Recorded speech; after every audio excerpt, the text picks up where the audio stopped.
देखिए श्रेया तन्वर का यहाँ पे सवाल है, सिंपल सा सवाल है। इस प्रकार के सवाल उन लोगों के दिमाग में जरूर आएंगे जो अभी अपनी प्रिपरेशन शुरू कर रहे हैं या 1 साल हो चुका है बट अभी तक उन्होंने एक भी मेंस नहीं दिया है।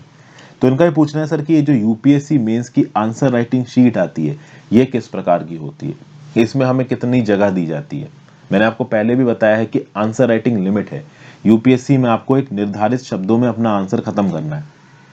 तो आपका मैं एक स्पेसिमेन दिखाना चाहूंगा। ये स्पेसिमेन यूपीएससी की ऑफिशियल साइट पे अवेलेबल है और मैं इस ऑफिशियल साइट का जो लिंक है, स्पेसिमेन का जो लिंक है, इसको नीचे डिस्क्रिप्शन बॉक्स में भी डाल दूंगा। आप इस पर्टिकुलर पीडीएफ को देखिए, ये यूपीएससी की वेबसाइट पे ही पीडीएफ अवेलेबल है। तो यहाँ पे देखिए आप किस प्रकार से ओवरऑल चीजें बता रखी। शुरुआत में इंस्ट्रक्शंस वगैरह है। अब देखिए क्वेश्चन शुरू हुए। पहला क्वेश्चन है कि what is the importance of modern umpire in Indian history. आपको 150 शब्दों में आंसर लिखना है। अब सवाल यह है श्रेया का कि सर जगह कितनी मिलती है और पेपर किस फॉर्मेट में, आंसर शीट किस फॉर्मेट में दी जाती है। तो आंसर शीट इस फॉर्मेट में दी जाती है। Question number 1, question number 2, question number 3, question number 4 से लेकर क्वेश्चन नंबर 20 तक आपके सामने क्रोनोलॉजिकली लिखे होंगे और हर क्वेश्चन के बाद आपको एक जगह छोड़ के दी जाएगी। जैसे for example importance of modern empire in Indian history, अगर ये क्वेश्चन है और 150 शब्दों में इसका आंसर लिखना है तो देखिए कितनी जगह छोड़ी गई है। पूरे के पूरे 2 पेजेस आपके लिए छोड़े गए हैं 150 शब्दों में आंसर लिखने के लिए। अब इस पूरे के पूरे 2 शब्दों में आप केवल 150 शब्द नहीं, आराम से 400 शब्द लिख सकते हो अगर आप बड़ा बड़ा भी लिखते हो और उसमें अगर आप एक छोटा मोटा चार्ट भी बना देते हो तो भी आपके पास 400 शब्द लिखने लायक जगह बची हुई है। लेकिन क्या आप प्रैक्टिकली एग्जाम में 400 शब्द लिख सकते हो? यूपीएससी के एक जीएस पेपर में 20 क्वेश्चंस आते हैं। 10 क्वेश्चंस में आपको 150 शब्द लिख में आंसर लिखना है और 10 क्वेश्चंस में 250 शब्दों में आंसर लिखना है। तो टोटल कितने हो गए? 1500 और 2500, मतलब 4000 शब्दों में आपको आंसर लिखना है 3 घंटों में। अब मान लो आपको किसी एक पर्टिकुलर क्वेश्चन का अच्छा आंसर आता है या मान लो सारे क्वेश्चंस का अच्छा आंसर आता है, आपने 400 शब्दों में लिख दिया। 400 शब्दों इंटू 20 कितने हो गए? 8000 शब्द। 3 घंटे में 8000 शब्द लिखना इम्पॉसिबल है। इम्पॉसिबल नहीं कहना चाहिए, मुश्किल कहना चाहिए। इम्पॉसिबल तो देखिए इस दुनिया में कुछ भी नहीं है, ठीक है ना। 8000 क्या, कुछ लोग ऐसे भी होंगे जो 20000 शब्द लिख देंगे।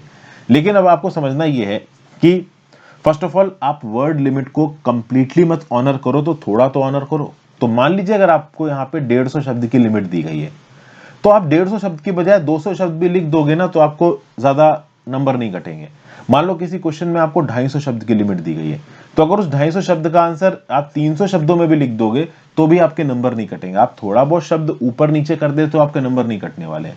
लेकिन ये मत सोचना कि 250 शब्द का आंसर अगर आपने 300 शब्दों में लिखा है तो आपको नंबर ज्यादा मिल जाएंगे। हो सकता है किसी क्वेश्चन में 250 शब्द का आंसर पूछा जाए, एक बंदा 150 शब्द में लिखे और 300 शब्द लिखे वाले से ज्यादा नंबर ले जाए। वो डिपेंड करता है कि आपकी क्वालिटी ऑफ आंसर राइटिंग कैसी है, आप किस प्रकार से आंसर्स का स्ट्रक्चर बना रहे हो, किस प्रकार से आप बीच में चार्ट्स और पाई चार्ट्स या किसी भी डायग्राम को इंसर्ट कर रहे हो। और हमेशा याद रखना हर पर्टिकुलर इंसान की नंबर ऑफ वर्ड्स लिखने की एक लिमिट होती है। तो अपने क्वेश्चन पेपर्स राइटिंग की प्रैक्टिस करते वक्त इस लिमिट को आप आइडेंटिफाई करो और उसके हिसाब से ओवरऑल जब भी आपका पेपर शुरू होगा ना यूपीएससी मेंस का 3 घंटे का, तो एकदम आंसर लिखना मत शुरू हो जाना। पहले इन 20 के 20 सवालों पे एक नजर डालना और देखना कि आपको कौन से सवाल बहुत ज्यादा अच्छे तरीके से आ रहे हैं और कौन से सवाल कम आ रहे हैं। तो एक उस ग्लांस से आपको यह पता चल जाएगा कि आपको किस क्वेश्चन में थोड़ा ज्यादा समय देना है और किस क्वेश्चन में थोड़ा कम समय देना है। अगर आपकी बहुत अच्छी तैयारी है तो भी 20 में से 3 से 4 सवाल ऐसे होंगे जिनमें आपके पास इनफ इंफॉर्मेशन नहीं होगी। तो इस कम इंफॉर्मेशन वाले सवालों में आप प्रति सवाल 4 से 5 मिनट से ज्यादा मत दीजिएगा और बाकी सवालों में थोड़ा एक्स्ट्रा दे सकते हैं अच्छा लगने के लिए। तो अगर आपने 16 सवाल, मैंने आपको पहले ही बताया, अगर आपने 16 सवाल बहुत अच्छे लिखे हैं और 4 सवाल थोड़े एवरेज भी लिखे हैं तो भी आपको नंबर मिल जाएंगे। तो श्रेया का आई थिंक ये डाउट क्लियर हो गया होगा। क्वेश्चन ऐसे आएगा, उसके सामने जगह होगी, फिर अगला क्वेश्चन आएगा उसके सामने। जैसे ये 15 नंबर का क्वेश्चन है, 150 शब्द की लिमिट है, मान लो 250 शब्दों की लिमिट होती तो आपको पूरे 2 पन्ने दिए गए, ठीक है। यहाँ पे 100 शब्दों की लिमिट का क्वेश्चन है तो यहाँ पे एक ही पन्ना दिया गया। 20 शब्दों की लिमिट में इतना दिया गया। हालांकि अभी के लिए 150 और 250 शब्दों के सवाल पूछे जाते हैं। एक बात याद रखिएगा, एक पर्टिकुलर क्वेश्चन के लिए आपकी जो जगह है वो फिक्स है, 2 पन्ने। अब उस 2 पन्नों में काटा काटी मत करना, ठीक है। मान लो अगर आप कोई फिगर बना रहे हो तो फिगर पेंसिल से बनाना, हो सकता है आपको उस फिगर को रब करना पड़ जाए, तो एक इरेजर भी अपने साथ लेके जाना। पेन से फिगर मत बनाना, क्योंकि पेन से अगर आपका फिगर गड़बड़ा गया और आप काटा पाटी करने लगे तो वो काटा पाटी भाई आपके नंबर काट देगी एग्जाम में। प्लस अपनी मेंस आंसर राइटिंग की प्रैक्टिस कुछ इस प्रकार से रखिएगा कि ओवरऑल ज़्यादा कटिंग वटिंग ना हो, ग्रामेटिकल मिस्टेक्स ना हो। जिस भी भाषा में आप आंसर लिख रहे हो, चाहे आप हिंदी में लिख रहे हो, चाहे आप अंग्रेजी में लिख रहे हो, उससे फर्क नहीं पड़ता। तो आई होप आपको पता चल गया होगा। 1 से 20 क्वेश्चंस क्रोनोलॉजिकली आपके सामने लिखे होंगे। फर्स्ट क्वेश्चन के सामने जगह, सेकंड क्वेश्चन के सामने जगह, थर्ड क्वेश्चन के सामने जगह, वही जगह है। उस जगह में अगर आपने एक बार काटा काटी कर दी, उसका ओवरऑल लेआउट बिगाड़ दिया, तो आपके नंबरों पर इफेक्ट आ सकता है। Got it? आई होप चीज यहाँ पे क्लियर हो गई। Thank you for watching friends. ज्यादा से ज्यादा लोग साथ इस वीडियो को शेयर करिए।